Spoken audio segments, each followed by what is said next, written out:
Selvi fica localizado na Rua Vitor Alves, 226, em Campo Grande. Então, para darmos início ao nosso estudo de hoje, vou colocar aqui uma música muito bonita, né, para a harmonização, e depois eu farei a prece inicial.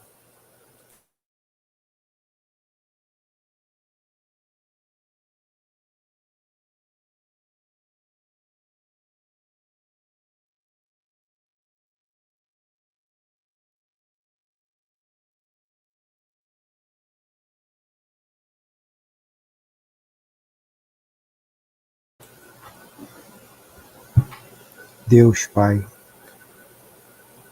Mestre Jesus, espiritualidade amiga,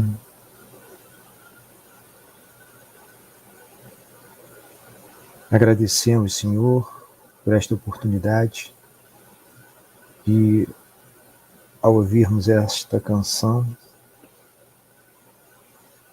pedimos perdão, Senhor, por ainda estarmos presos a muitas imperfeições, ainda provocarmos dissensões,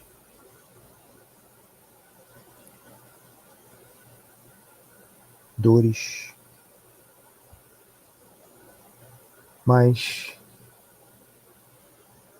agradecemos e muito, Pai, porque temos a oportunidade de reconhecer que já demos passos enormes em relação à nossa evolução, ao olhar para trás e nos vermos hoje na condição em que estamos. Sabemos que precisamos melhorar muito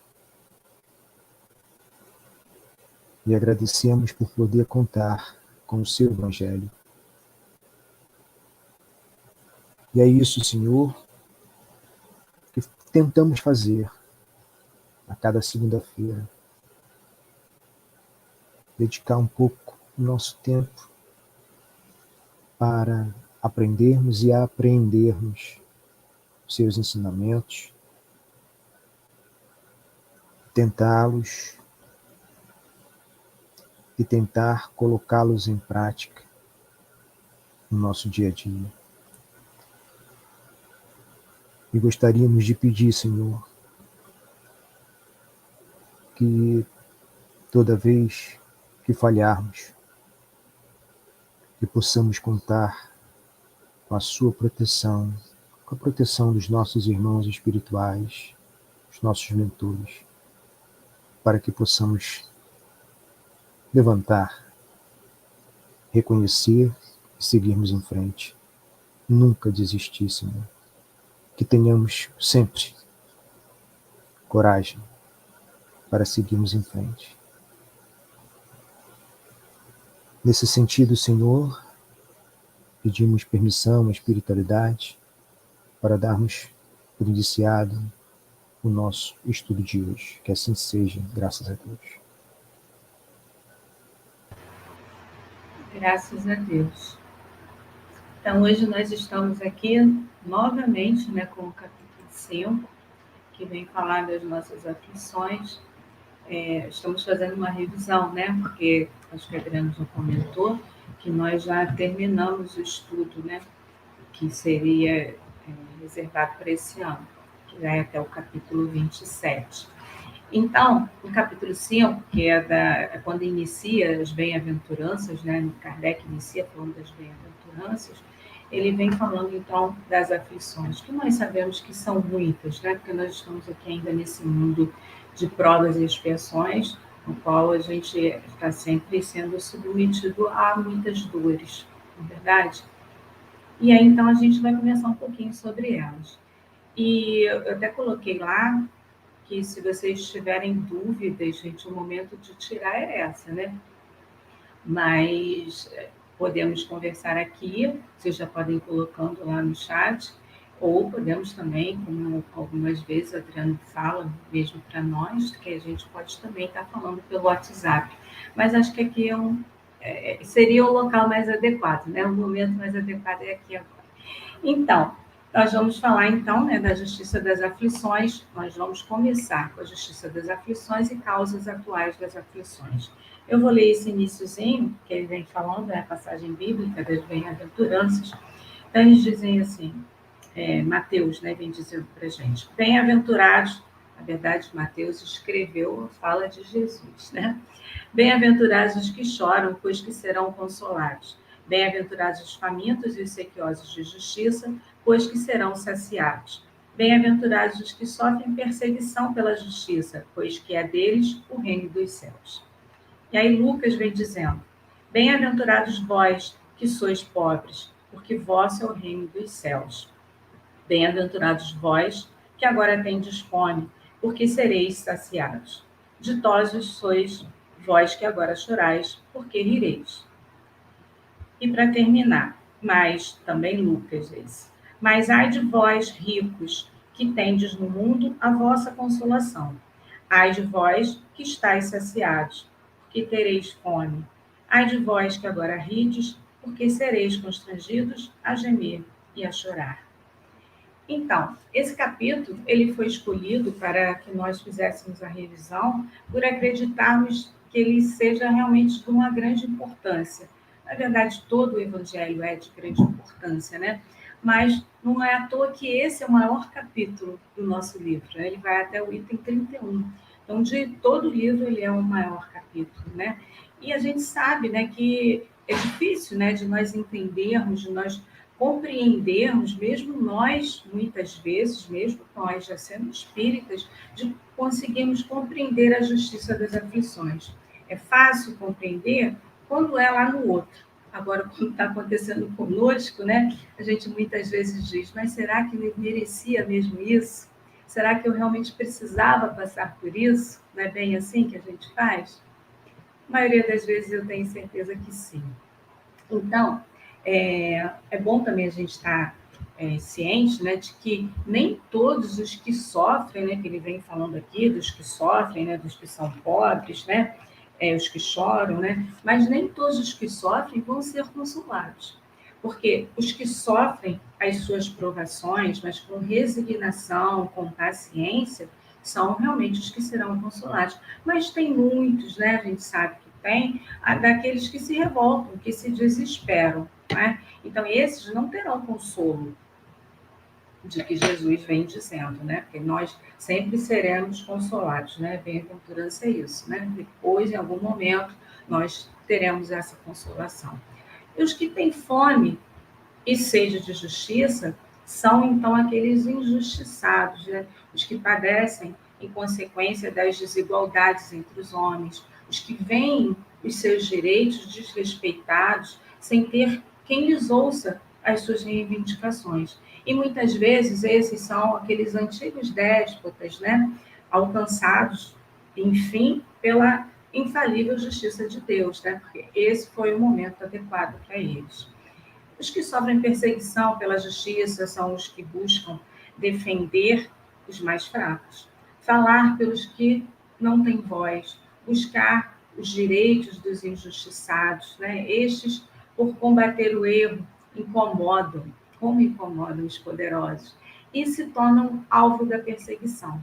Num mundo como esse nosso ainda, marcado pelo egoísmo, né, e pela injustiça, lutar por uma sociedade justa e fraterna vem trazer, com certeza, vai acarretar perseguições, mas hoje, né?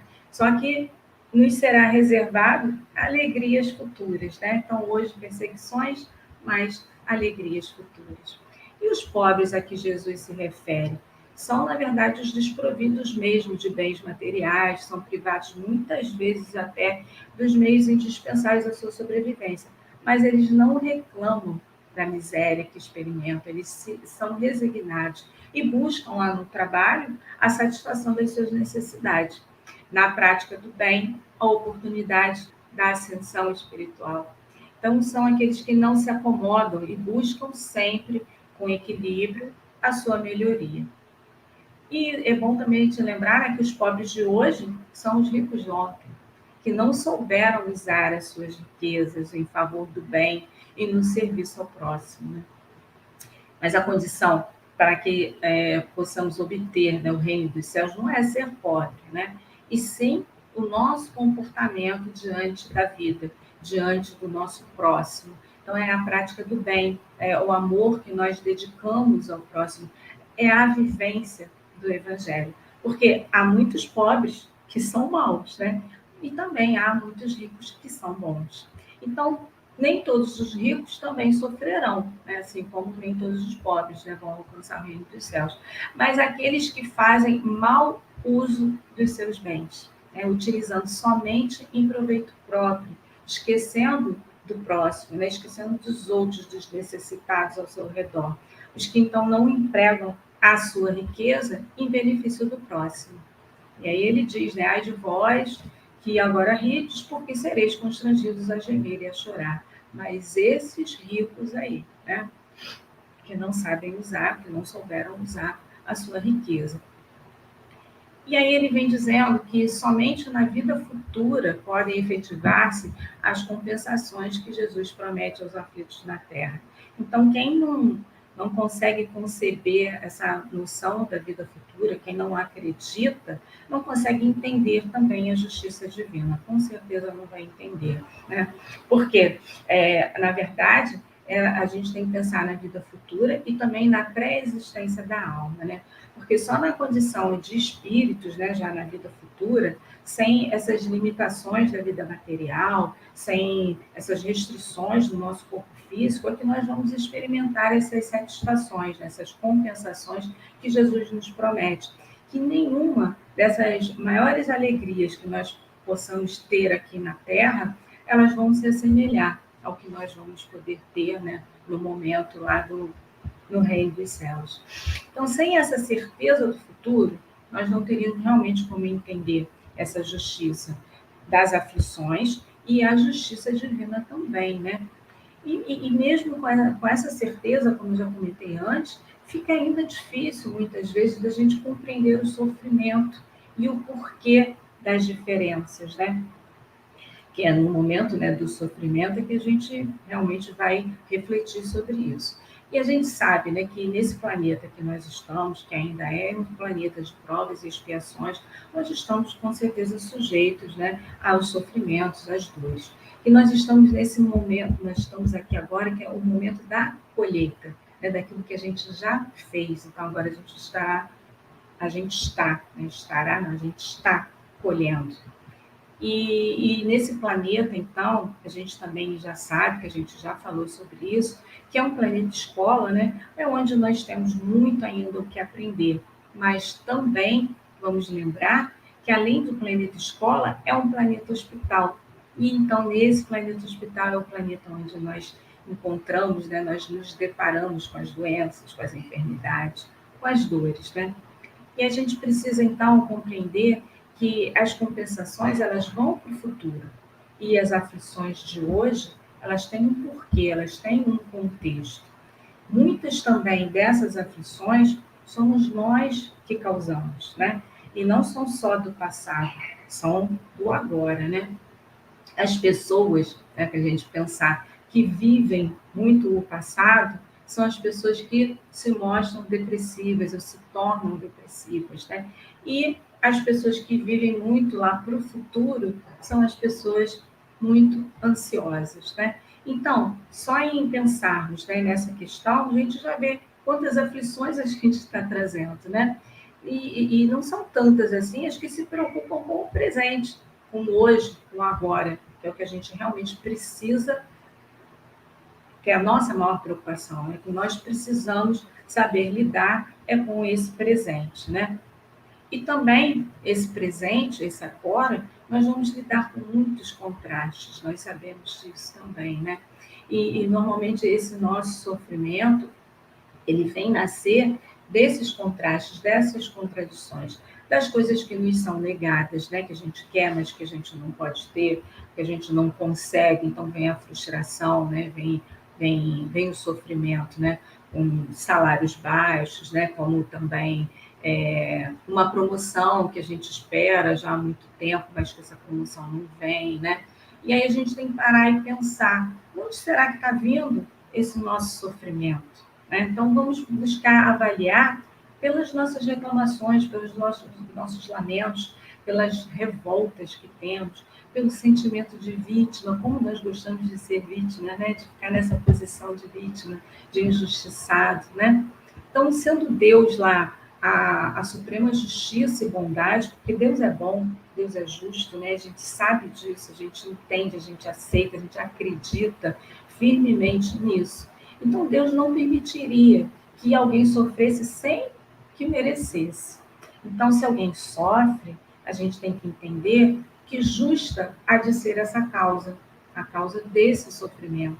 E somente então essa pré-existência do espírito pode explicar a desigualdade na repartição do bem e do mal entre os homens.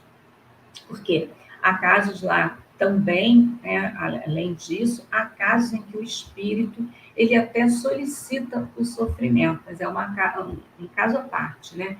Antes de reencarnar, quando está lá no plano espiritual, né, vai fazer lá o planejamento reencarnatório, ele solicita um sofrimento para que ele possa ter esse sofrimento como prova, né? Mas que possa mais rápido, de uma forma mais rápida, se adiantar, né? Adiantar a sua evolução, adiantar o seu progresso. Ele quer progredir de forma mais rápida, então ele solicita esse sofrimento, que talvez ele não necessitasse, né? E se hoje, né, no momento que a gente estiver refletindo sobre esse sofrimento, sobre a causa desses nossos sofrimentos, né? Se hoje nós percebemos que sofremos, mas nada fizemos nessa vida atual, nessa existência, que justificasse esse sofrimento, então nós devemos atribuí-lo, né, a vidas anteriores, porque Deus não permitiria que nós sofrêssemos sem uma razão. E nós não vamos conseguir compreender a justiça das aflições se não compreendermos o futuro, né? E também não compreenderemos a bondade divina e que as vicissitudes da vida, elas têm uma causa, se não compreendemos que essa causa não está em Deus.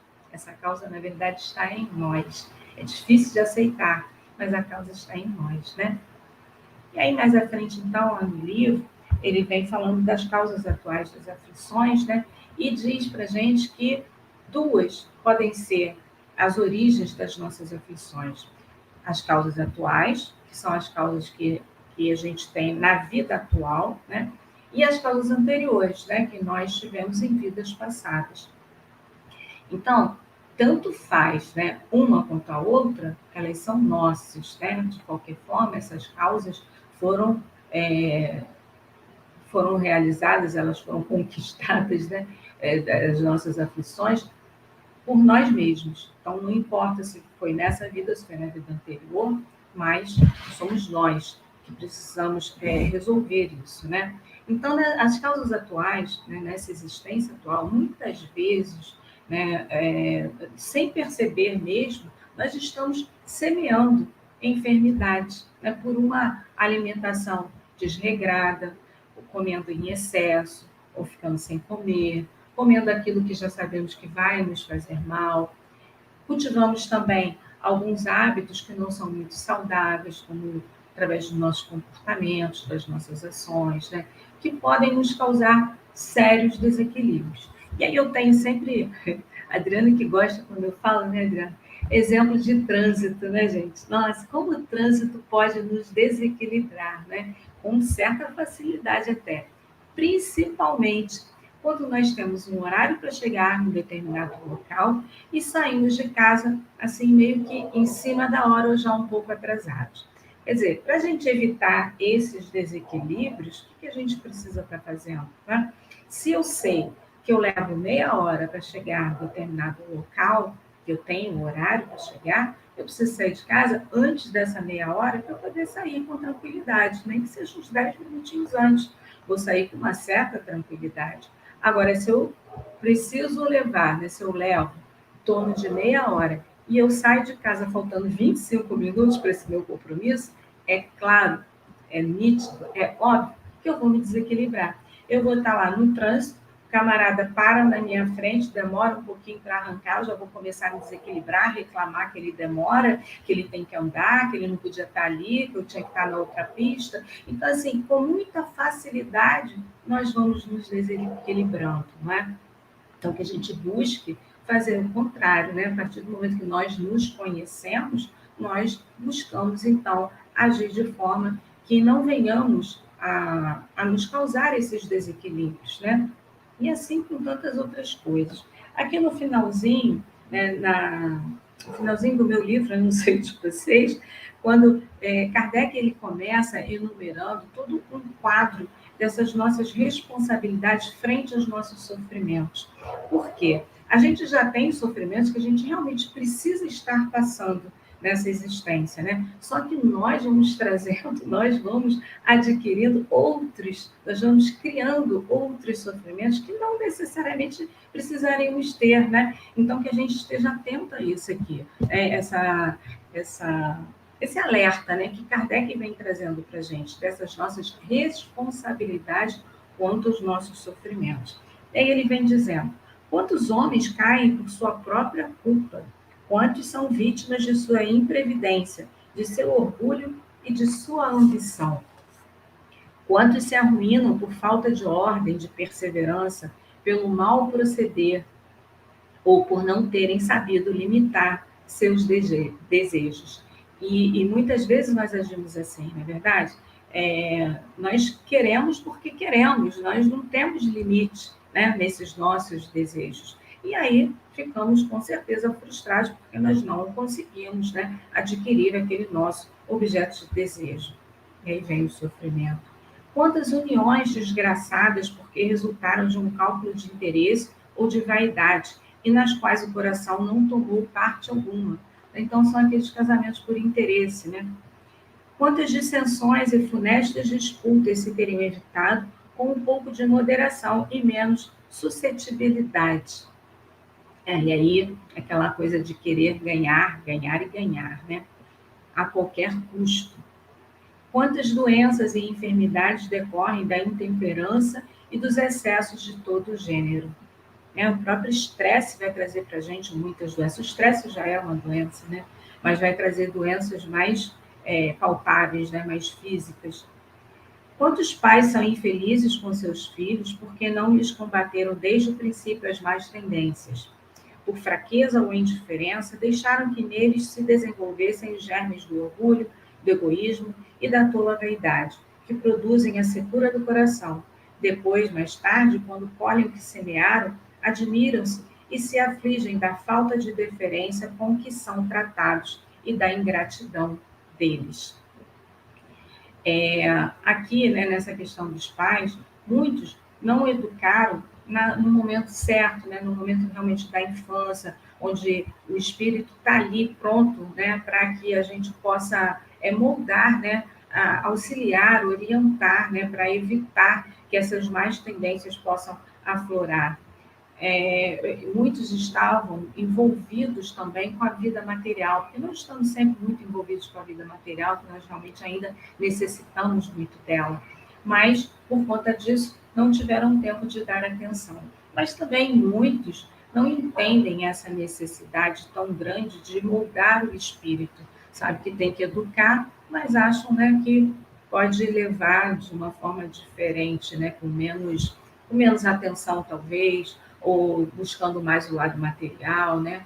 É um enorme erro, mas que depois realmente vai causar essa dificuldade maior, que pode vir a ingratidão, né? Como ele coloca aqui. Então, aqui, Kardec vem trazendo para a gente toda uma enumeração de responsabilidade que é pessoal, né? E nós temos o hábito de responsabilizar muito o outro pelos nossos problemas, pelas nossas dificuldades. Nós estamos sempre procurando realmente um culpado pelo nosso sofrimento, porque nós somos a vítima, né? Nós não podemos sair dessa posição de vítimas. Porque é difícil, né, a gente pensar nisso, a gente aceitar, né, que nós é que somos realmente os culpados, que é mais cômodo, né, muito mais cômodo e mais fácil ficarmos nessa posição de vítima. E aí, então, trabalhando pelo nosso aperfeiçoamento moral e intelectual, é que nós vamos evitar esses males, né, essas aflições. Nós precisamos buscar, então, nos aperfeiçoarmos sempre o nosso progresso, né? E de que forma isso, né? Trabalhando sempre com amor, vivenciando os ensinamentos de Jesus, né? Lá no item 5 ele vem dizendo sobre a lei humana, né? Ele vem falando que a lei humana, ela alcança apenas as faltas, e a gente sabe que isso é verdade, né? Que prejudicam a sociedade, e nem sempre todas as faltas, né? Mas não vai alcançar aquelas faltas que prejudicam apenas as pessoas que as cometem, porque essas vão ser realmente punidas pela lei de Deus, né? Deus não vai deixar passar, mas a lei humana, sim. Então, Deus, ele quer o progresso de todas as criaturas, né? Por isso é que ele não deixa impune, ele não deixa passar nenhuma falta, nenhum desvio do caminho reto. E a finalidade do sofrimento, que a gente às vezes não consegue compreender, é, na verdade, advertir o ser, né? Advertir o indivíduo que ele errou. É quando a gente adoece, né? Como é que a gente sabe que a gente está doente fisicamente? É uma dor, não é? Então é essa dor que vai mostrar que tem algo errado ali. E aí a gente vai buscar descobrir o que é. Da mesma forma, né? Esse sofrimento, então, vem também para nos mostrar que nós erramos. E aí, então, a experiência, né? Com o tempo, nós vamos adquirir a experiência e vamos fazendo diferente, né? Nós vamos conseguir perceber o que é o bem e o que é o mal, né? Com o tempo, com a experiência, e a necessidade de nos melhorarmos para evitar novos erros. Então, a gente vai buscar estar fazendo diferente. E lá no finalzinho já do item 5, que é o último parágrafo, eu vou ler um trecho, porque eu acho que ele é muito importante para a gente, para ficar marcado, né? Porque ele vem dizendo assim que, apesar dessa questão, né, da experiência, né, de a gente ter essa possibilidade de corrigir esses erros, né, com a experiência que a gente vai adquirindo, muitas vezes essa experiência vai chegando muito tarde, de forma que a pessoa não tenha mais forças para reagir, não tenha mais forças para fazer diferente, né? E então o homem põe-se a dizer: se no começo dos meus dias eu soubesse que o que eu sei hoje, quantos passos em falso eu teria evitado? E quantas vezes a gente ouve isso, né? Essa é uma fala comum, né? E se eu houvesse de recomeçar, conduzir-me-ia de outra maneira. Só que agora já não tem mais tempo. Como o obreiro preguiçoso que diz, perdi o meu dia, também ele diz, perdi a minha vida. Só que a gente sabe que não é bem assim, né? E aí ele continua, então, Kardec vem dizendo.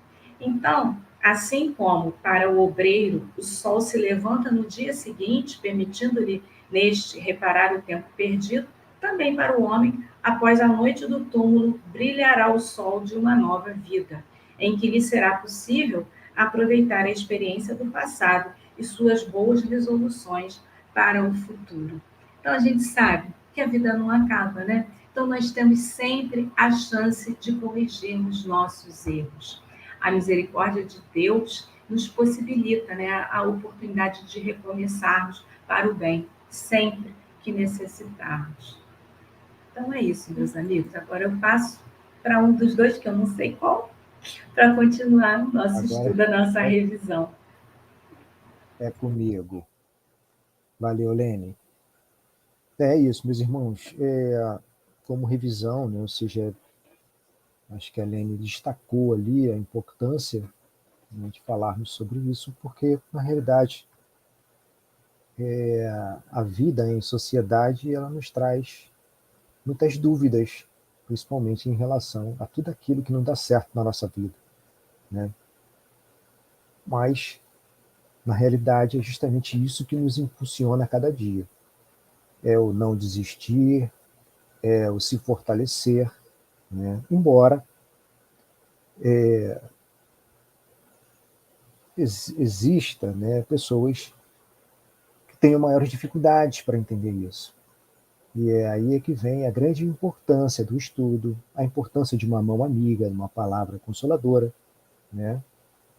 Que se estivéssemos, né, no lugar desses irmãos, gostaríamos muito de poder contar com isso.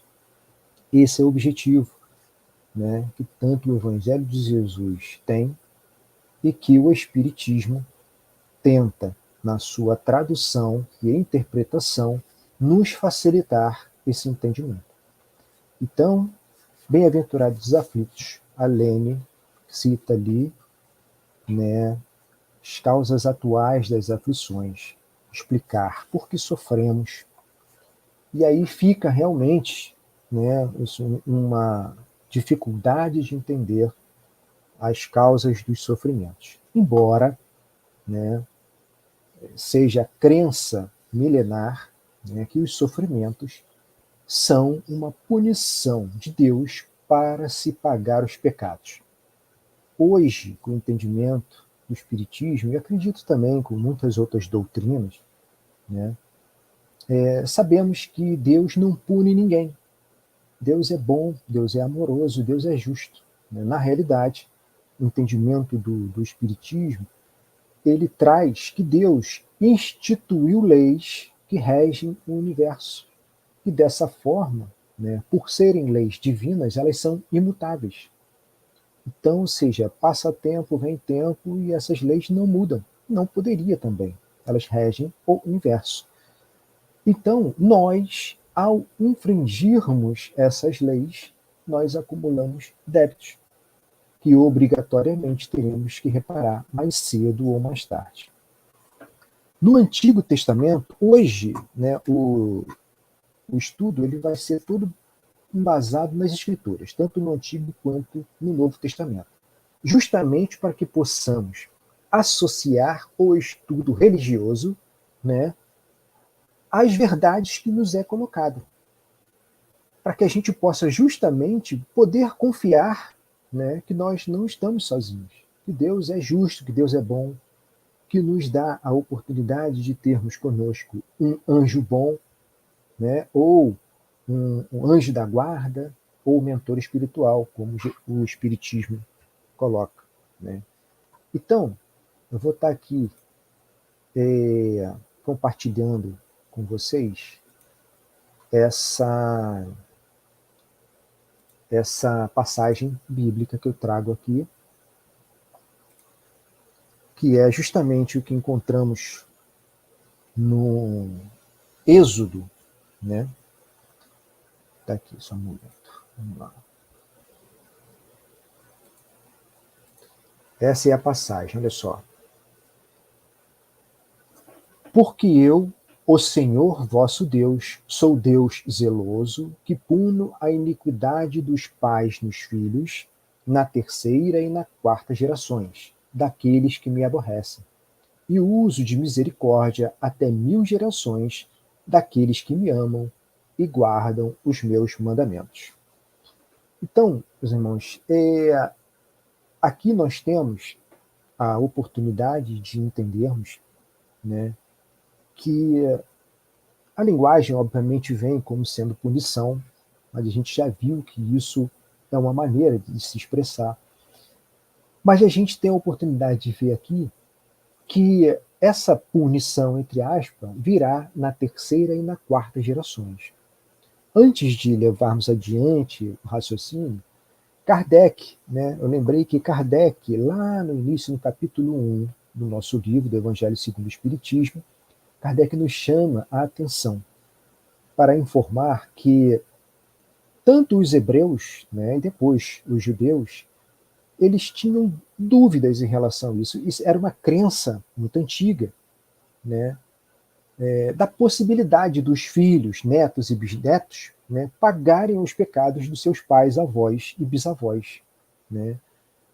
Mas nós veremos isso, né, em algumas outras passagens que iremos estudar aqui. Mas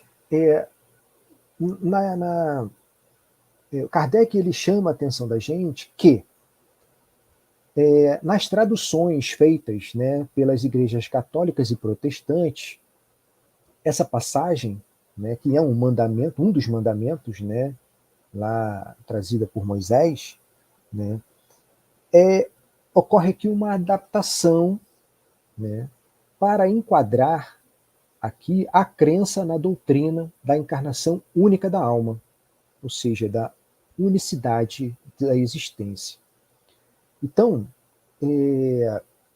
onde lemos aqui na terceira e na quarta gerações, já vou colocar aqui para vocês o próximo, aqui, ó, onde lemos aqui, ó, que puno a iniquidade dos pais nos filhos, na terceira e na quarta gerações daqueles que me aborrecem.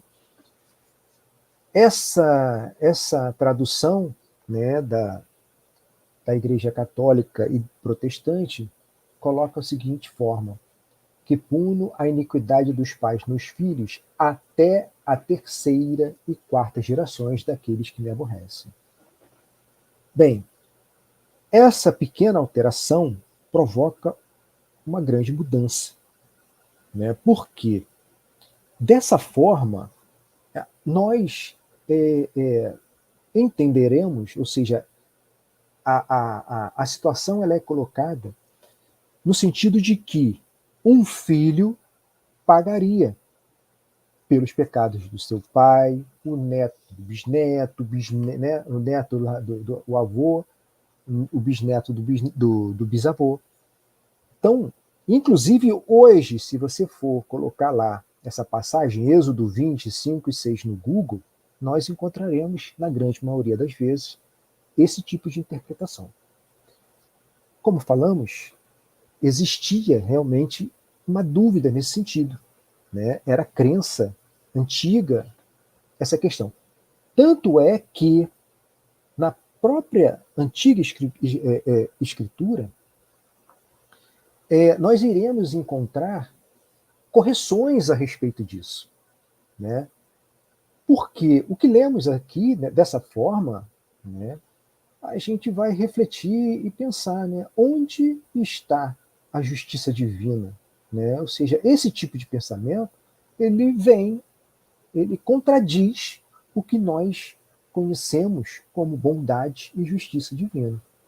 Então aí, né, colocando aqui para a gente o próximo slide, nós iremos encontrar ali em Deuteronômio a seguinte mensagem: ó, os pais não morrerão pelos filhos, nem os filhos pelos pais. Cada um morrerá pelo seu pecado. Então, isso também faz parte do Antigo Testamento, né? E aí, mais adiante também, né, nós temos aqui um outro exemplo, são muitos, gente. Existe um livrinho, Reencarnação na Bíblia, é um livrinho pequeno, e que vem relatando muito, associando a antiga escritura com a reencarnação. Não é aqui o nosso assunto, embora tenha muitas coisas relacionadas. Nosso assunto aqui é origem, né, dos pecados, dos sofrimentos, associando sofrimento ao pecado, né? Então aqui, Ezequiel, antiga escritura, profeta, o que ele fala? O Senhor me disse o seguinte: por que será que na terra de Israel o povo vive repetindo o ditado que diz: os pais comeram uvas verdes, mas foram os dentes dos filhos que ficaram ásperos? Juro pela minha vida, diz o Senhor Deus, que vocês nunca mais repetirão esse ditado em Israel, pois a vida de todas as pessoas pertence a mim. Tanto a vida do pai quanto a vida do filho são minhas. A pessoa que pecar é que morrerá. Então, dentro das pesquisas que fizemos, trouxemos apenas 2 exemplos, né, que aí sim trazem um entendimento mais coerente com a justiça e bondade divina, né? Então, hoje a dúvida ela só persistirá, né, para aqueles que não querem aceitar essa verdade, né? Deuteronômio e Ezequiel, eles falam simplesmente, né, justamente aquilo que preconiza o Espiritismo, ou seja, cada um responde pelos seus atos, né? E na terceira e na quarta gerações, que é colocada em Êxodo, né, o espírito terá outra oportunidade de reparar as suas faltas. Misericórdia, né? Porque a doutrina das penas eternas é uma grande injustiça. Eu fico imaginando um neto, um bisneto de Hitler, por exemplo, né? Apenas exemplificando. E aí? Ou seja, Hitler não conseguiu pagar ali os seus pecados na sua encarnação, diante da doutrina da unicidade da encarnação, ou seja, pronto, ele não pagou, vai deixar para os outros ali. Ou seja, não faz sentido nenhum. Né? Então, meus irmãos, inclusive, aí a gente já entende que existia dúvida em relação à questão ali, né, ou seja, de quem era ali, onde ficaria ali, né, a origem do sofrimento, mas todos convergem para que existe um pecado a ser resgatado, que é transformado num sofrimento. E aí, quando lembramos, né, de Jesus, no Novo Testamento já, né, quando Jesus ele está diante do paralítico de Betsaida, Jesus ele orienta, né, aquele paralítico da seguinte forma: não peques mais para que não te aconteça algo mais grave. E aí nós podemos observar que Jesus, né, fica claro aí, que esse alerta de Jesus, ele tem relação com o tempo futuro. Então, seja, o paralítico ele é curado, porém Jesus o alerta numa outra oportunidade: não peques mais, né, para que não te aconteça algo pior. Então, ou seja, tem essa relação com a questão do pecado, com a questão do sofrimento, né, e com a questão de que é ele mesmo e que terá as consequências. Já na cura, né, do paralítico de Cafarnaum, né, Jesus ele diz o seguinte, né, tem bom ânimo, os teus pecados são perdoados. Ou quer dizer, foram quitados, terminados. O que conseguimos entender que, em ambos os casos, ocorre essa associação de que as doenças, as enfermidades, né, elas têm erros, elas são associadas a erros do pretérito, né, erros do passado, e que, quando Jesus fala, né, para o paralítico de Cafarnaum, nós vemos que ele consegue a sua liberdade daquilo e que o afligia. E quando Jesus fala isso, ou seja, seus pecados terminaram, ou seja, houve ali um merecimento para que aquilo acontecesse. Né? Então, isso a gente tem que deixar claro nessas associações que fazemos. Então, meus irmãos, já deu para perceber, né, que esse estudo que a gente coloca aqui, causas anteriores das aflições, né, ela encontra-se relacionada com a reencarnação. Nós não podemos fazer nenhuma associação, até mesmo, né, dos bem-aventurados aflitos, sem lembrarmos dessa da lei divina, dessa justiça divina, que é importantíssimo para o entendimento desse capítulo. A ciência, ela nos mostra, né, e o espiritismo ele ratifica, que para todo efeito existe uma causa. Nós vamos ler muito isso no espiritismo, né? No sentido de que as coisas não podem existir se não tem uma causa pré-existente, né? Então, já vimos, né, a Lene nos trouxe aí agora há pouco, que é mais coerente, é mais lógico compreendermos as causas de um sofrimento atual, por exemplo, né? Quando um ser, depois de velho, ele começa a sofrer as consequências das suas imperfeições, dos seus vícios, das suas paixões, né? Mas e quando a pessoa já nasce com uma imperfeição? Uma deficiência física, surdez, amudez, cegueira.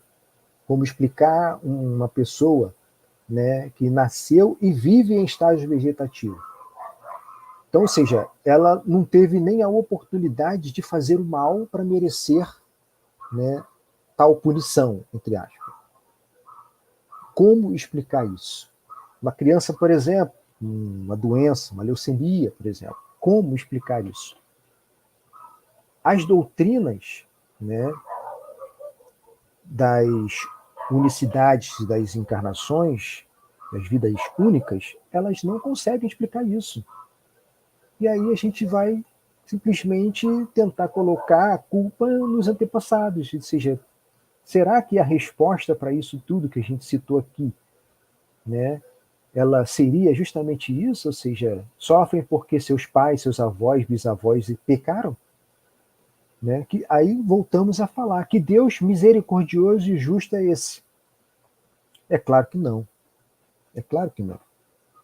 E a resposta, a única resposta capaz de compreender, capaz de esclarecer, né, tais situações, está na reencarnação, nas múltiplas existências. Não tem um outro fator capaz de explicar isso. O problema é que uma multidão de pessoas, elas, elas não querem enxergar essa realidade. Eu repito, não quer enxergar. Por quê? A gente observa que até crianças são capazes de refletirem, né, sobre, assim, de tentar buscar resposta para problemas sociais, problemas morais, né, de uma sociedade, quando vê alguém passando fome, e aí pergunta, por que isso existe? Por que passa fome? Que não... A gente vê isso, e com a internet facilita muito esse entendimento. Então, se uma criança é capaz de ter tais percepções, aquele que é mais experiente e às vezes tem acesso à informação, não vê, porque não quer ver, não quer assumir responsabilidades, e o que não vai levar a nada, ou seja, só vai atrasar a sua evolução. Né? Então, é justamente aí quando se começa, o espírito começa a se perguntar, a se questionar, que surgem justamente, né, as revoluções pessoais, né, porque as respostas que chegam às vezes não atingem, né, as suas satisfações, não respondem realmente os seus anseios, não respondem. E não é à toa que o espiritismo, né, ele aumenta cada vez mais o seu número de simpatizantes, de adeptos, né, porque consegue responder muitas vezes, né, não vou dizer tudo, não existe essa questão, mas responde muitas vezes a muitas perguntas, né, muitos questionamentos, principalmente nesse sentido. Esse assunto é um deles. Né?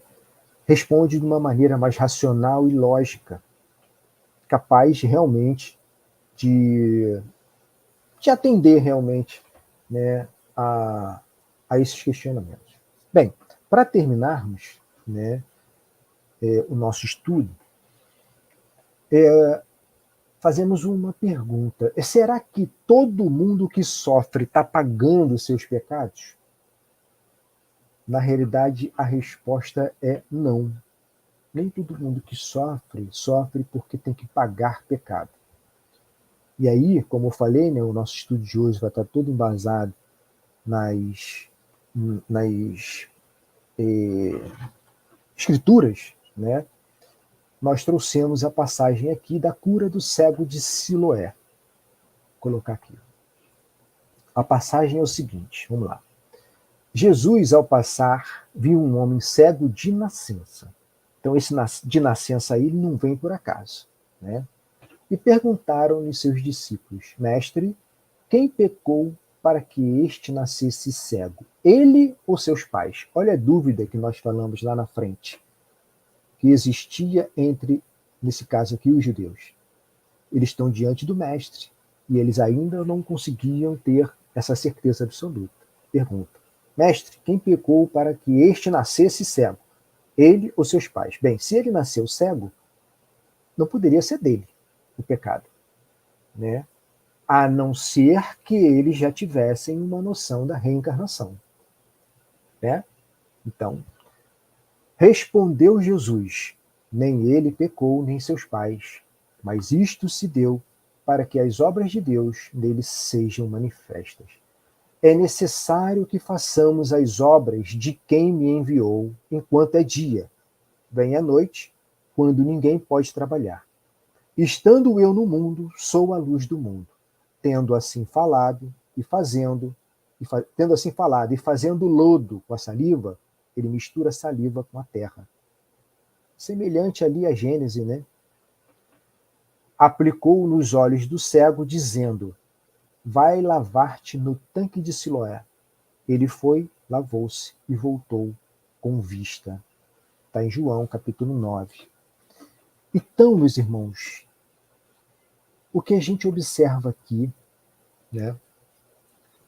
Nós podemos observar, além de infinitas coisas, né, que se a gente for parar para analisar a escritura, teremos muitas coisas para serem analisadas aí, mas principalmente para o nosso estudo, né? Essa questão dessa dúvida, que nós já falamos, e a outra é que,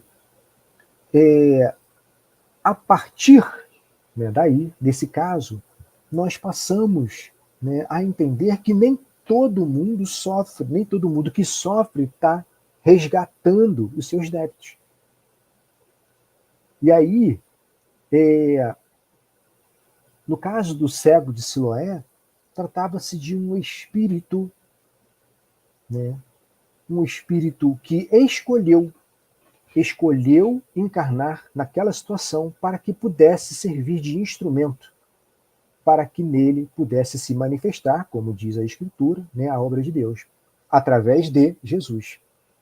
Então, geralmente, quando a gente observa, né, ali no finalzinho desse item, né, Kardec ele nos coloca ali que geralmente esses casos eles estão relacionados com espíritos missionários, espíritos mais evoluídos, né? E fazem isso por quê? Para evoluírem mais rápido. Ele não tem nada que resgatar, mas se serve de instrumento para atuar na obra de Deus, né? Então, basicamente, esse primeiro item, né, a gente fecha aqui, causas anteriores das aflições. Por fim, né, um outro assunto, né, que ficou para a gente abordar é o esquecimento do passado. Na realidade, não há muito o que se falar sobre isso, né? Na verdade, ou seja, trata-se da misericórdia divina mesmo, né, no sentido de que nós vamos avaliar à luz do Espiritismo, né? Geralmente, o espírito, além, acho que tocou nesse assunto também, ele às vezes escolhe, às vezes é levado, né, obrigado ou induzido a reencarnar no mesmo ciclo social, né, onde ele adquiriu débitos e responsabilidades. Porque, caso contrário, ficaria difícil justamente ele poder fazer esse resgate, né? Então, se houvesse a possibilidade de ser identificado as causas do seu desvio, isso poderia, diversas situações poderiam acontecer. Constrangimento do próprio agressor ou causador do problema, né? Despertar o ódio, a repulsa, a vingança, né? Ou seja, naquelas pessoas que foram atingidas, né, justamente pelo desvio dessa pessoa. Ou seja, como falei antes, o esquecimento do passado ele é uma misericórdia divina. E aí, só para a gente terminar, eu trouxe aqui uma passagem do Livro dos Espíritos, a pergunta do Livro dos Espíritos, 392, que vai falar um pouco sobre isso, o esquecimento do passado. Tá? Fala o seguinte, né, a pergunta: por que perde o espírito encarnado a lembrança do seu passado? E os espíritos respondem: não pode o homem, nem deve, saber tudo. Deus assim o quer em sua sabedoria. Sem o véu que lhe oculta certas coisas, ficaria ofuscado como quem, sem transição, saísse do escuro para o claro. Esquecido de seu passado, ele é mais senhor de si. Então é isso, gente. Eu espero que tenha contribuído mais um pouquinho, né, com o entendimento desse assunto aí. Então passo a bola agora para nossa irmã Juliana, para poder fazer a complementação do estudo. Ju? Vamos lá. Para nós, coube motivos de resignação, o suicídio e a loucura. E aí, como nós estamos fazendo uma revisão, né, nós pensamos aqui uma maneira de abordarmos os dois assuntos juntos, né, para que falássemos deles assim, nas mesmas colocações, porque um acaba, né, por nos ajudar muito a explicar o outro. Porque quando nós falamos do suicídio e da loucura, a gente percebe que aí tem um fator que também é orgânico, além do espiritual, né? Então, se nós pudéssemos falar desses dois assuntos, falando, abrangendo, né, de uma maneira maior os dois, ficaria mais claro para a gente. E aí eu gostaria muito que, se vocês quisessem participar pelo chat, fiquem à vontade, porque nós fizemos uma pergunta. Nós colocamos assim, para nós, qual o sentido da vida? Né? Será que nós já paramos para pensar no sentido da vida? Será que nós já percebemos qual o sentido da vida? Porque quando falamos de vida, nós pensamos muito no hoje, né? No nosso momento atual, na vida que nós temos hoje, nesta veste física de hoje. Né? Mas nós que estudamos a doutrina espírita, que somos espíritas, nós temos a responsabilidade de conhecermos um tanto mais, porque sabemos de que a vida que aqui estamos nesse momento, ela é passageira, mas que nós somos espíritos milenares, somos espíritos que já estamos numa jornada evolutiva muito grande. Né? Então, por tudo que nós estudamos esse ano, eu acho que o Evangelho, né, nos ajuda muito nesse sentido, nós colocarmos para cada um de nós, em poucas palavras, o que a gente acha aí do sentido da vida. Qual o sentido da vida? Para que a gente possa compreender a justiça divina. Né? Porque se nós não compreendermos o sentido da vida, nós sempre vamos questionar a justiça divina. Nós sempre vamos achar que Deus poderia ter sido melhor com cada um de nós. Né? Nós sempre vamos questionar se ele foi justo com cada um de nós. Por que eu passo por essa situação ou outra? Como Lene e Adriano falaram até agora. Né? Será que a resignação é para que eu aceite calado? É para que eu aceite com a revolta? Ou a resignação é para que eu aceite e tente melhorar, fazendo tudo o que me for possível para melhorar? Fazendo tudo o que me for possível para transformar aquela situação difícil que passo, né, em um aprendizado verdadeiro, para que possa fazer parte das minhas conquistas espirituais. Né? Então, qual o sentido da vida para a gente? Se ninguém falar, eu vou ficar aqui falando sozinha, né? Se ninguém colocar nada aí no chat, mas vamos lá. Então, continuando, Deus é nosso Pai. Né? Todos nós fomos criados para o amor e para a felicidade.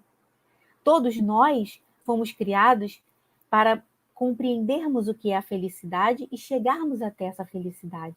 Né? Nós precisamos ter isso bem claro em nossos pensamentos. Porque nós somos filhos da luz, nós somos filhos do amor, nós somos filhos de um Pai de amor e bondade, né? Que está, acima de tudo, querendo sempre o nosso bem, o nosso melhor.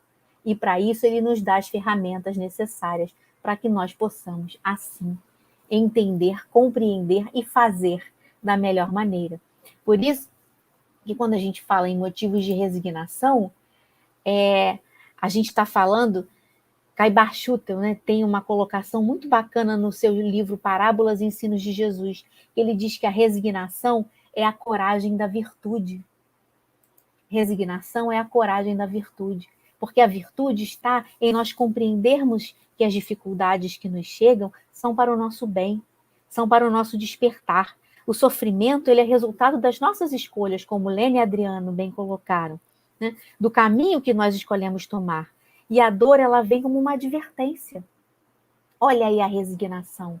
é essa advertência que vai nos chamar a atenção, que vai nos dar conta de que nós precisamos prestar mais atenção, de que nós necessitamos mudar para encontrarmos o caminho do progresso, ou para reencontrarmos o caminho do progresso.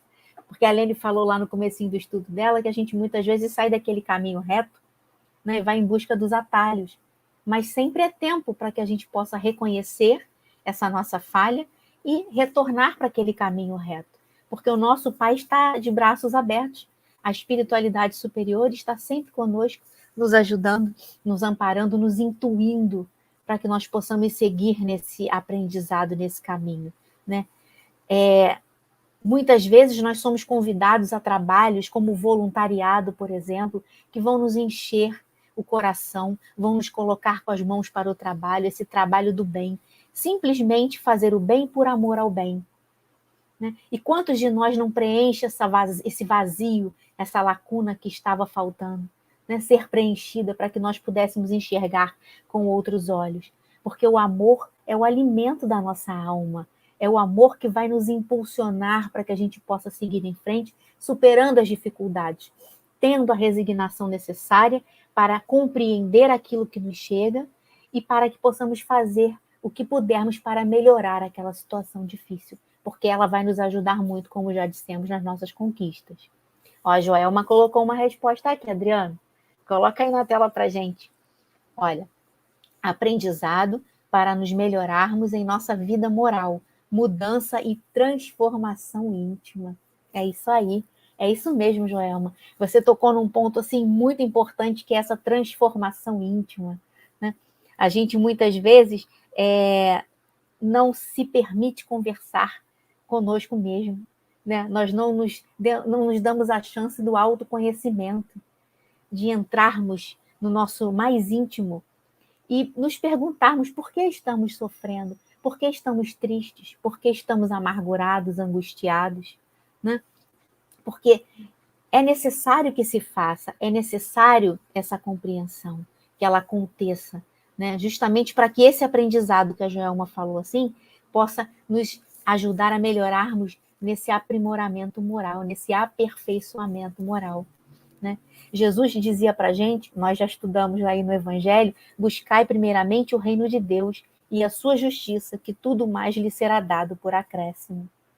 Então, o reino de Deus e a sua justiça, vamos primeiro buscar, vamos primeiro compreender, vivenciar no nosso dia a dia, que tudo mais lhe será dado por acréscimo, né? Onde estiver o vosso tesouro, estará o vosso coração, né? Está lá no capítulo.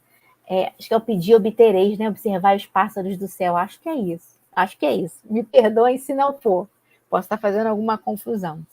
Então, a compreensão dessa justiça divina é que vai nos levar à compreensão do sentido da vida, né? A compreendermos, a termos bem claro para nós que nós não podemos julgar ninguém, que nós não sabemos o porquê que a criatura realizou ou deixou de realizar aquilo, assim como o outro não sabe por que realizamos ou deixamos de realizar determinadas coisas, porque também não gostamos que nos julguem, né? Não gostamos de ser apontados.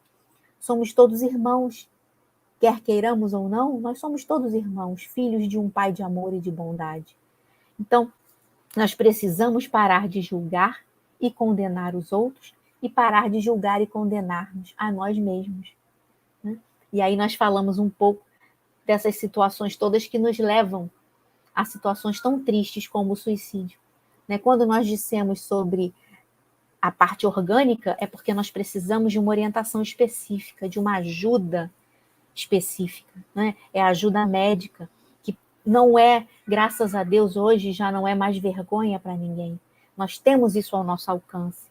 Hoje em dia, tão debatido, tão divulgado, tão colocado nos meios, né, na mídia, dentro das casas religiosas, e nós que estudamos a doutrina, aí a nossa responsabilidade, o nosso compromisso, nós temos esse conhecimento, então precisamos buscar essa ajuda específica.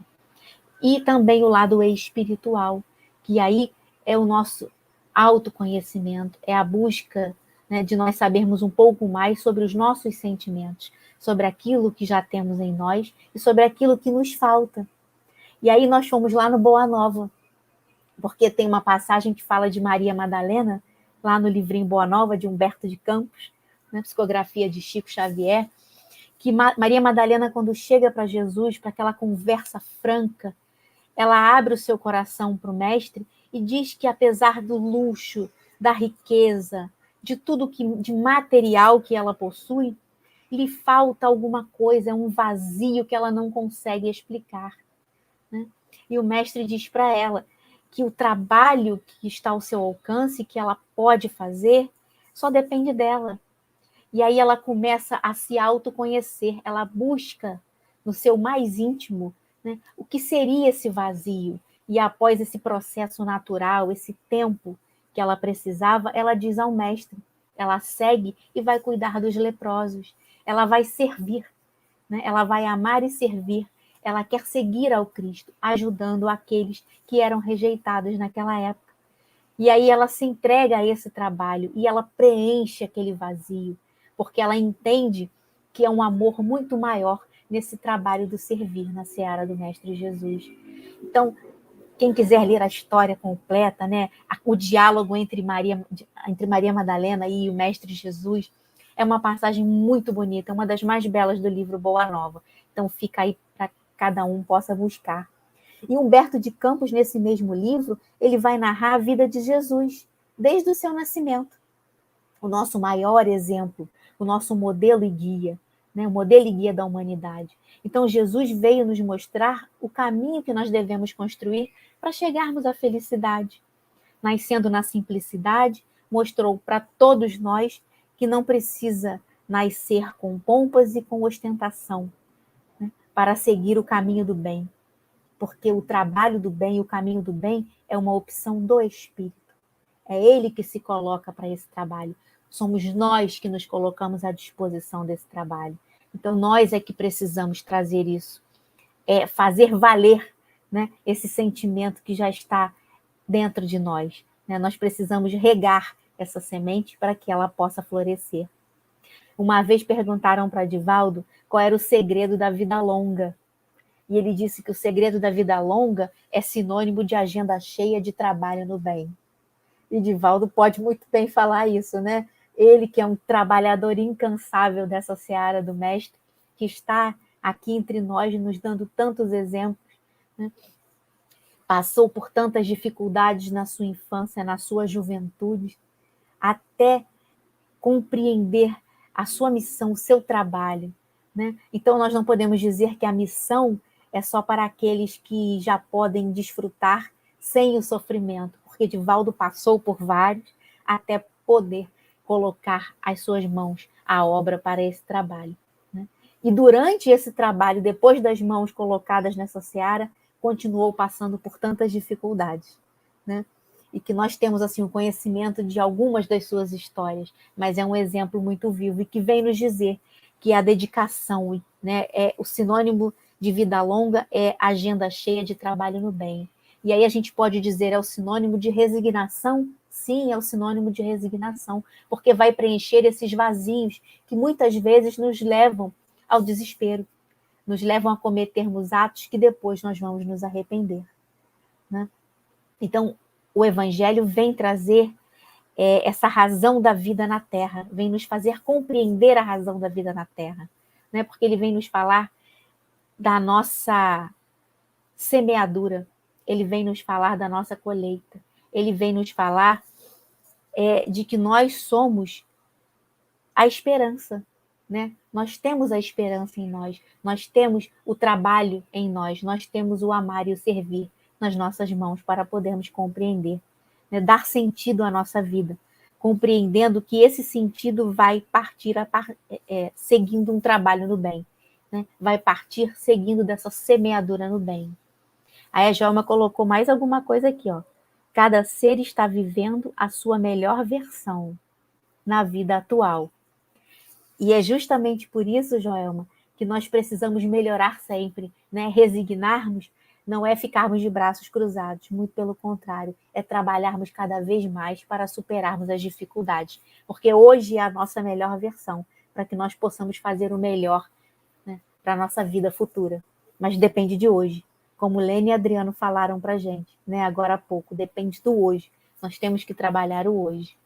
Aí o Daniel colocou aqui, ó, tem uma série de Maria Madalena, isso mesmo, na Netflix, com a história dela, de Jesus e os apóstolos e do Império Romano, muito boa, mas é longa. Mas olha, vale muito a pena, aqueles que puderem assistir. A gente tem assim a passagem, né, no visual. E aí quem puder ler Boa Nova vai ter a passagem na imaginação. E aí faz um bem danado para a gente, né? Porque nos enche dessa esperança, nos enche dessa perseverança na caminhada. Porque são tantos exemplos. Ele vai falar de Zaqueu, né? No livro Boa Nova, vai falar sobre Joana de Cusa e tantos outros, né, que caminharam junto com o Mestre Jesus nessa sua jornada, né? Nesse seu trabalho incansado de exemplificar o amor do nosso Pai. E aí cada um de nós traz a nossa trajetória evolutiva, a partir das nossas escolhas, né? Que trarão o bem ou o mal viver, né? Que trilharão no caminho do progresso ou não. Então, essa reforma íntima, como a Joelma falou ali para a gente na transformação íntima, que vai nos proporcionar a compreensão sobre esse sentido da vida. Nós precisamos compreender que a lei de Deus, que na lei de Deus não existe injustiça, muito pelo contrário. Né? Nosso Pai nos dá todas as oportunidades para nos recuperarmos e seguirmos adiante, porque somos responsáveis, como já dissemos, pela nossa semeadura e, em consequência, pela nossa colheita, né? Quando Jesus estava no Calvário, lá, né, já prestes a desencarnar, ele sabia que a maioria o abandonaria, né? A maioria não estaria lá com ele, mas ele também sabia que sua mãe Maria e João estariam firmes ali. E ele olha para os dois, né? É muito bonita a cena, alguns filmes já retrataram essas passagens, né? E ele fala, mãe, aí está seu filho, e filho, aí está sua mãe, né? Referindo, mãe, aí está seu filho, João, e referindo-se a João, aí está sua mãe, Maria, porque eles continuariam o trabalho do Mestre Jesus na Terra, levando, né, sobre o cristianismo, pregando sobre o cristianismo. Então, mesmo no Calvário, mesmo diante daquela dor, né, daquela situação tão triste, Jesus soube fazer-se, né, muito maior do que qualquer dor do plano físico, né? Ele foi muito além. Ele nos deixou uma demonstração de fé e de fé no futuro, porque ele retornaria à pátria espiritual, mas ali ele deixaria João e Maria para que pudessem continuar o seu trabalho na Terra, né? Então, assim, nós não nos prendemos muito aos dois títulos, né, dos dois itens, né, do que a gente teria que falar, porque nós realmente estamos fazendo uma revisão. Então, nós vamos buscar, dentro dos dois conteúdos, algo que pudéssemos falar ao mesmo tempo, né? Porque o importante é que, acima de tudo, nós queiramos viver, nós possamos dar sentido à vida, porque, apesar de todas as dificuldades, é a vida que vai nos proporcionar a superação delas, por mais difíceis que elas possam nos parecer. Então, não deixemos que a amargura, a tristeza, né? Não deixemos que a falta de esperança fiquem próximas de nós. Muito pelo contrário, vamos fazer diferente, né? Vamos buscar, porque o importante sempre será viver, sempre será buscar o sentido para a vida. Buscar cada vez mais compreender a justiça divina, para que cada vez mais possamos compreender o sentido da vida, que é o crescer, amadurecer e progredir, né? Não esquecendo que Kardec, quando codificou a doutrina espírita para nós, ele teve o amparo da espiritualidade superior, e nós também temos esse amparo, né?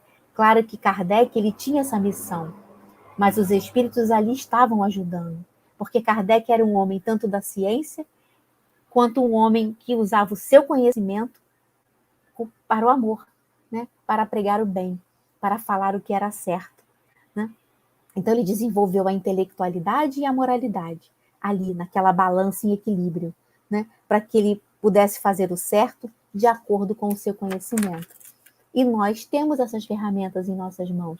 Então, por mais difícil que esteja a luta, não vamos desistir, né? Não podemos desistir. Nós precisamos nos recuperar, ter fé, né? Buscar compreender sempre de que não estamos sozinhos, né? de que estamos sempre sendo amparados, que nós temos sempre ajuda superior. Que nós possamos ter em nossa mente que nós temos um tempo para ficarmos encarnados, né? Nós ficaremos o tempo que for necessário, porque só o nosso Pai sabe esse tempo. E só Ele pode nos convidar, nos levar, né, novamente à vida espiritual. E esse tempo, ele é necessário para o nosso progresso. Nessa oportunidade que nós temos. E nós retornaremos à vida espiritual no tempo que foi escrito para nós, pelo nosso Pai maior, pelo nosso Pai de amor e bondade. E aí tem uma passagem de Emmanuel muito bacana no livro Nos Domínios da Mediunidade, que ele fala assim: compreende pouco a pouco que o túmulo é porta à renovação, como o berço é acesso à experiência. E observa que o seu estágio no planeta é uma viagem com destino às estações do progresso maior. Ele faz essa página de abertura, porque esse livro é de André Luiz, né, por psicografia de Francisco Cândido Xavier, está lá na coleção do Nosso Lar. Mas Emmanuel, quando faz essa página, ele fala de maneira belíssima para a gente que aos poucos nós vamos compreendendo de que o túmulo é porta à renovação. Ou seja, a hora que o nosso Pai nos chamar de volta à pátria espiritual, nós para lá retornaremos para nos renovarmos, né, para renovarmos as nossas forças. E quando formos chamados novamente ao berço, nós teremos um novo acesso à experiência. E observamos que o nosso estágio no planeta é uma viagem com destino às estações do progresso maior. Porque nós somos viajores milenares no caminho do progresso. Então, sigamos sempre em frente. Sempre, sempre sabendo de que estamos sendo amparados e não deixemos jamais que o desespero, a tristeza, né, ou a falta de esperança venham a nos preencher. Não, vamos buscar e dar sentido à nossa vida, fazendo o que temos de melhor hoje, para que possamos seguir para um futuro ainda melhor, né, que está bem próximo de nós. Aí, Adriano, coloca para a gente aquela prece de Haroldo Dutra para a gente poder fechar o estudo da noite de hoje.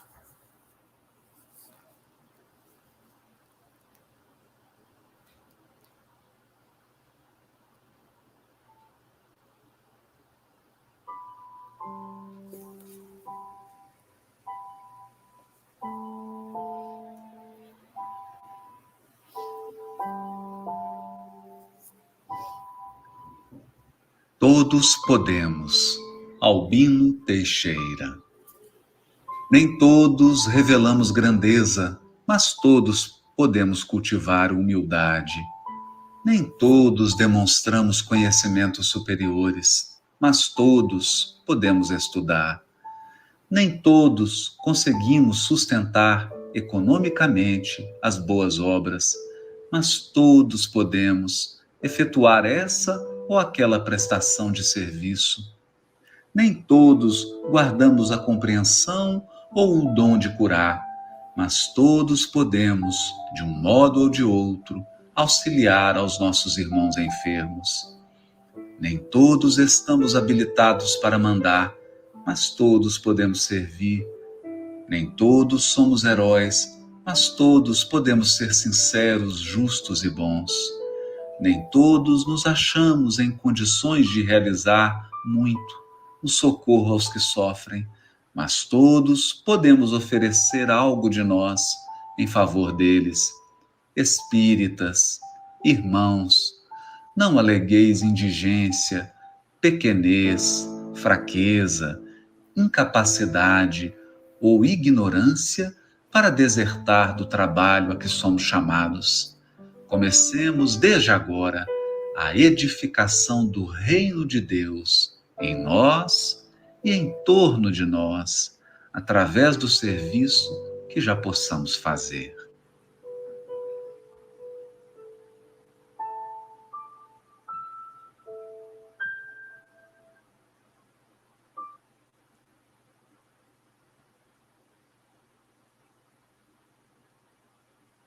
Então é isso, né, meus amigos? Todos podemos, sigamos em frente, que o nosso Pai de amor e bondade estará sempre conosco. Muito obrigada. Bem, então é isso, meus irmãos. Chegamos ao fim, né, desse nosso estudo de revisão. Semana que vem faremos mais uma revisão a respeito do O Consolador Prometido. E é interessante entendermos isso, que Jesus foi o Consolador, que veio instituir uma mudança radical que estava se fazendo em relação ao instrumento oferecido até aquele momento, que eram as antigas escrituras, as leis de Moisés, e como a humanidade, ou melhor, o povo escolhido, né, estava sendo desviando os verdadeiros sentidos, né, da lei. Vem Jesus, num tempo pré-definido, para nos trazer força e esperança. Mas ele teria que ir, ele teve que se despedir. Então ele preparou os seus apóstolos, né, num trabalho brilhante dos seus apóstolos. Um desses apóstolos não era, né, contemporâneo de Jesus, não conheceu Jesus pessoalmente, foi Paulo, um dos maiores divulgadores do cristianismo. E aí a gente tem toda a evolução do cristianismo, com todos os seus bons e maus momentos, faz parte da natureza do ser humano, que a gente reconhece, mas que evoluiu, graças a Deus. E aí, através de Kardec, surge o Consolador prometido por Jesus, o novo Consolador. E é em cima desse estudo que faremos a nossa revisão da semana que vem. Então, quem puder, estude, leia, traga as suas perguntas, as suas dúvidas, né, para que possamos aqui discutir, debater e aprendermos juntos. Não é mesmo, minhas irmãs? É isso aí. Então, já passo a bola para a Ju, para que faça a nossa prece final. Ju. Então vamos fazer a nossa prece, agradecendo ao Pai de amor e bondade pela oportunidade bendita do conhecimento, de estarmos juntos, de estarmos tendo a oportunidade de nos esclarecermos, de buscarmos através de tantos ensinamentos que nos chegam, a compreensão de que nós precisamos para seguirmos na nossa jornada adiante, sabendo que precisamos trabalhar hoje, que precisamos trazer o nosso melhor hoje, para que possamos, enfim, no futuro, estarmos caminhando rumo ao aperfeiçoamento moral, rumo ao encontro da felicidade que tanto almejamos. Que possamos estar envolvidos na tua doce e serena paz, Mestre e amigo Jesus, sempre agradecidos. E que possamos, na próxima semana, juntos novamente, estudarmos um pouco mais de tantos ensinamentos que nos ajudam, que nos amparam e que nos fortalecem na nossa jornada a seguir. Dá-nos licença para encerrarmos o estudo da noite de hoje. Que assim seja, graças a Deus. Graças a Deus. Graças a Deus. Então é isso, meus irmãos. Obrigado pela presença e participação de vocês. Nos encontramos, então, na próxima segunda-feira. Fiquem com Deus. Uma excelente semana para todos. Tchau, tchau. Tchau, tchau, gente. Boa noite. Tchau. Boa semana. Boa semana.